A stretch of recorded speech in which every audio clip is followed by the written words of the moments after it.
Give him some love. It's his birthday.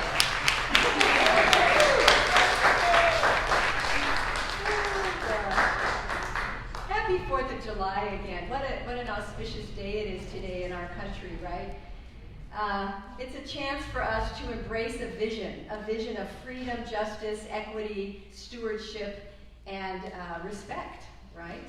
And in the Centers for Spiritual Living, of which we are a member, the theme for July is pulled by vision. And we hold these truths. We hear that. And our spiritual leader, Reverend Edward Viljoen, who is the Centers for Spiritual Living big guy, he wrote his own words that it is self-evident that all people are created equal by an unconditional, all-powerful, everywhere present, creative mind that has no preferences for nationality, gender, religion, or anything else. And isn't that a vision worth being pulled forward by? Where in Centers for Spiritual Living, we see a world where everyone lives in alignment with their highest spiritual principle. Simply, unity with the divine and connection with each other. Think about that. It's so simple. Unity with that divine, connection with each other. So on this celebrated day of 4th of July, we get to open to the truth, to be inclusive in our spiritual and cultural engagement, and to be willing to create safe places, mental, spiritual, and physical places and spaces with human interaction that's based on mutual love and respect. Mutual love and respect for everyone. I am free. I am free.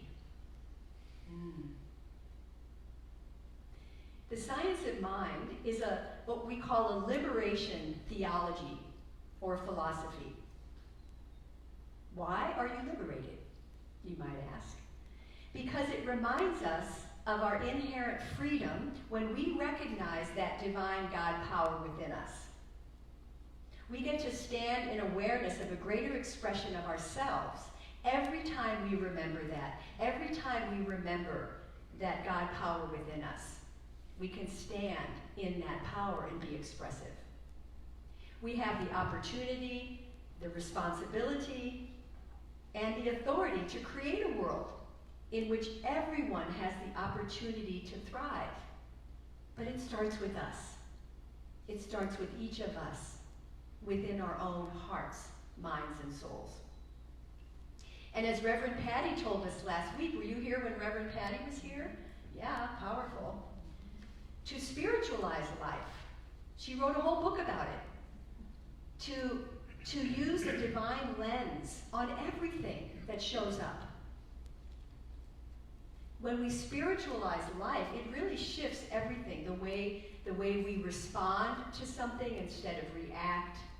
The way we can kind of swallow things a little bit easier that shows up. So I have a question for you. What is freedom to you? Just think about that. What does it mean to be free? We explored that a little bit in the meditation. You can be free from something if you choose, or you can be free to do or be or have something, right? I am free. You are free. We are free. So Dr. Holmes, in the Science of Mind textbook, has his definition of freedom. And you might notice mine is pretty old and it's actually falling apart.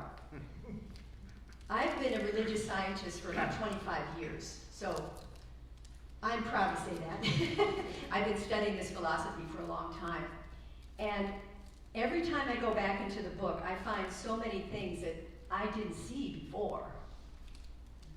But he says, for freedom, Dr. Holmes says, real freedom means that we are created in the image of perfection and let alone and allowed to make the discovery for ourselves.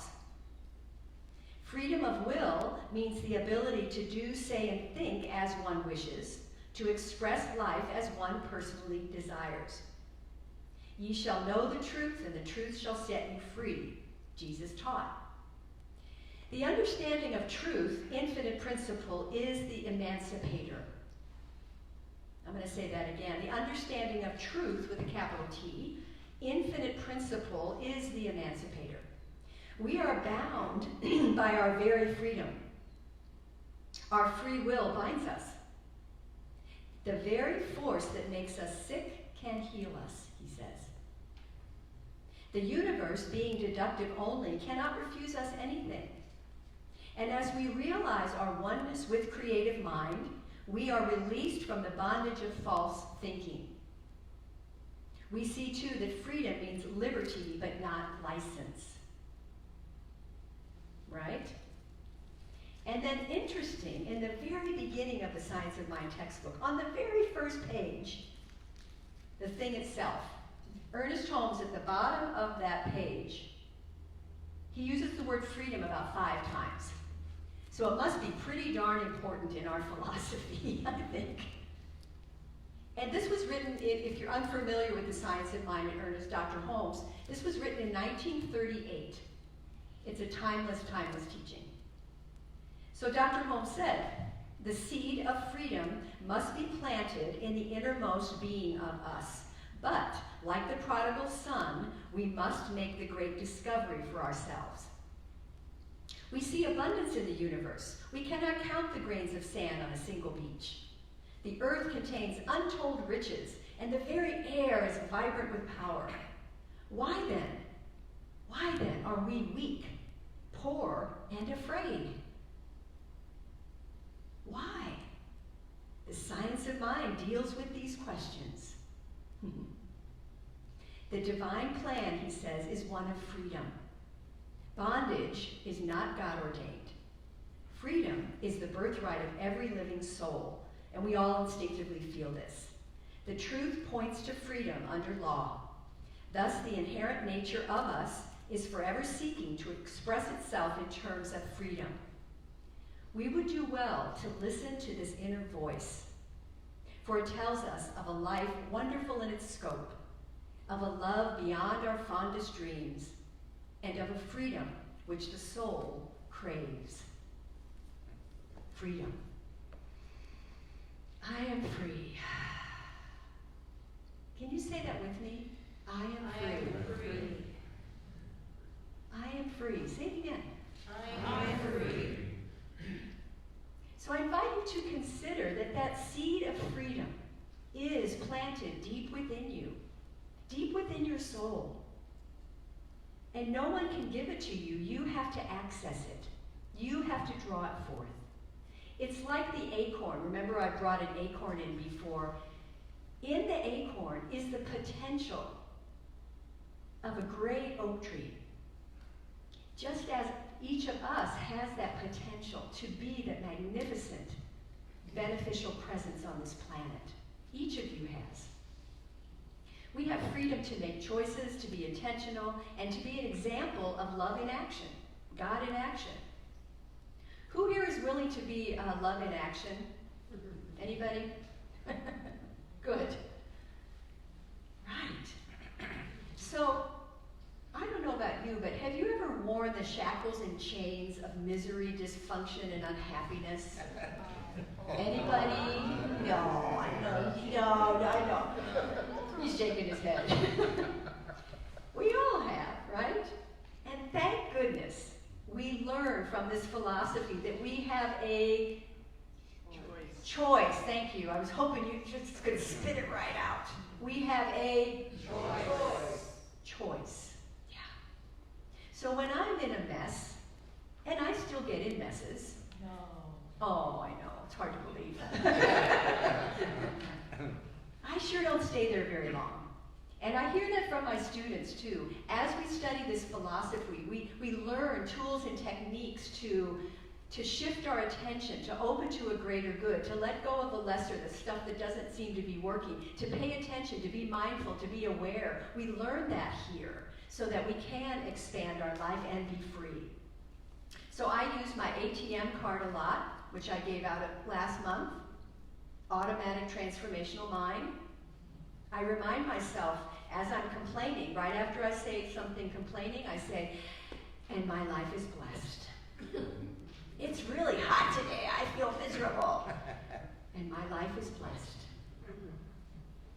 So I invite you to just pay attention to that. And also in your spiritual tool belt, I gave those out. Well, I didn't give the tool belts out, but I gave you things to put in your tool belt. So remember you have these tools. Because our experiences in life are human. We're human. And we can turn within, go upstairs to the upper room, be still, pray, open to our divine inner guidance, and be guided. You know, I've told this story before about how elephants are trained, circus elephants. When they're young, they have a shackle wrapped around their ankle, and then that is tied to a chain that's about 10 to 12 feet long and stuck in the ground. So the elephant grows up and goes out and goes a certain way, and that's as far as the elephant can go, because that's as far as the chain is. Well, at some point as the elephant matures, the trainer takes the shackle off, and the big elephant walks away and stops. 10, 12 feet. 10, 12 feet. Why? Because it has been mentally conditioned to accept the limitation, even though the limitation isn't there anymore. Oh. So how many of us have limitations that aren't really there anymore, but we still think they are, and so we only go that far?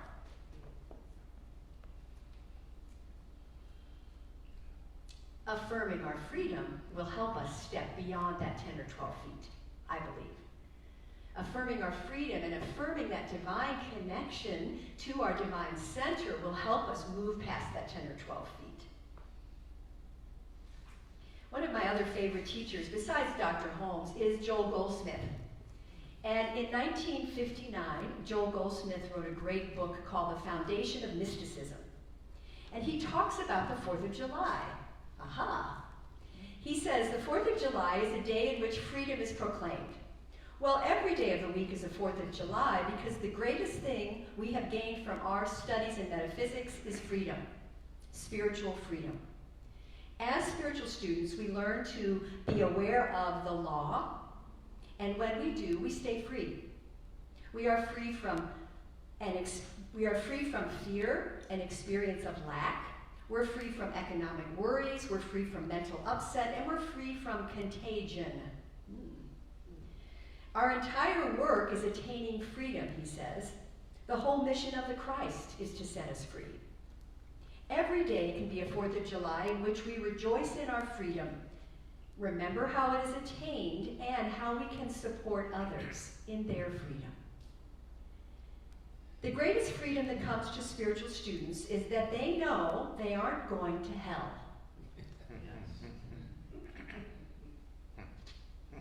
Did you know you're not going to hell? Oh. Spiritual students realize that the only hell they can ever know is the one they create. And they can just as well have a here as in the hereafter. And they can just as well get free of the here as in the hereafter. Why?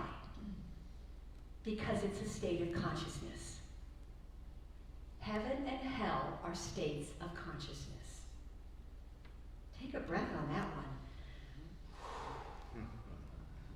As spiritual ones, he says, our entire work is bringing freedom to ourselves and others.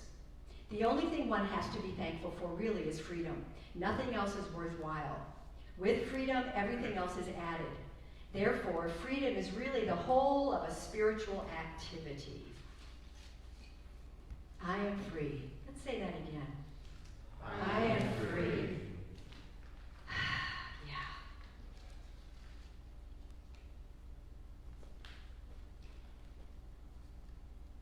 There's a great Hindu epic poem that was talked about in last month's Science of Mind magazine by Dr. David Alt. And it's a wonderful reminder of archetypes and how we can think about being free in that realm. So I'm going to share that story with you. In the epic Hindu poem, the Ramayana, the chief antagonist, Ravana, and his son capture the sky god Indra and imprison him.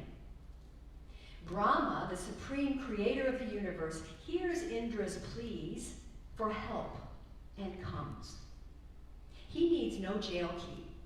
He simply plants the thought, I am free, in Indra's mind, and in that instant, the walls of the jail dissolve.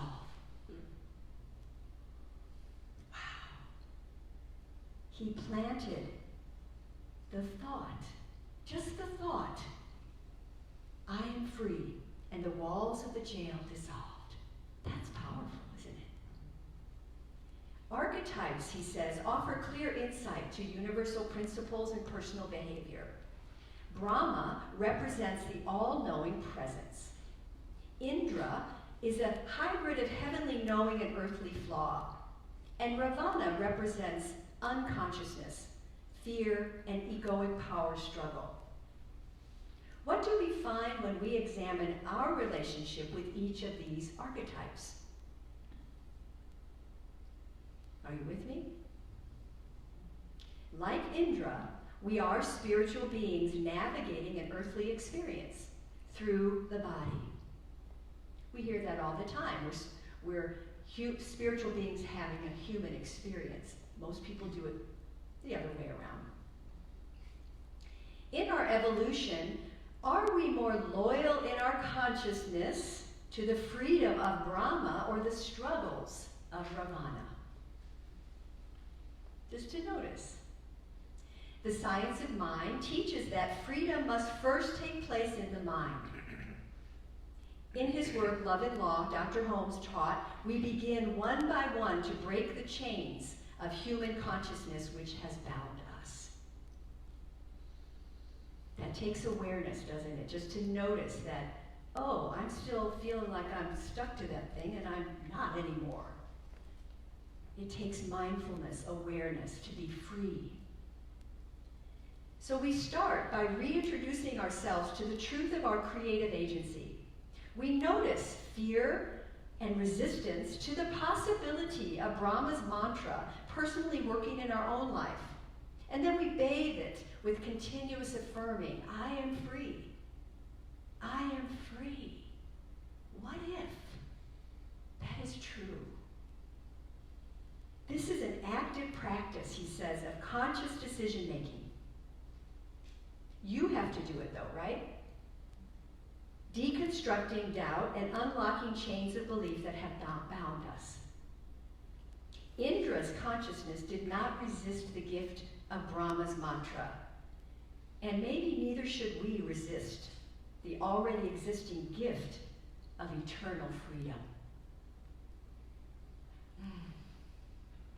What if, like Indra, the Creator planted that seed in your thought, I am free?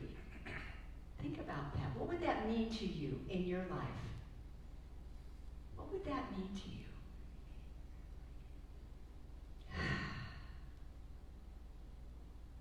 And notice too, notice too if you have resistance to that. If there's that, sometimes we have that little voice, maybe you don't have it, but that says, who do you think you are? You're not free. You're miserable. Or whatever that thing says. I am free. Let's put our hand on our heart for a moment. Just close our eyes. And I invite you to take that in. Take that idea, that planting that seed in your consciousness. I am free. Free to be something, do something, have something. Free to let go of something. Breathe it in. Feel that resonating deep into the cells of your being. Because in truth, you are free. You have always been free. But when we recognize it, it opens many, many doors.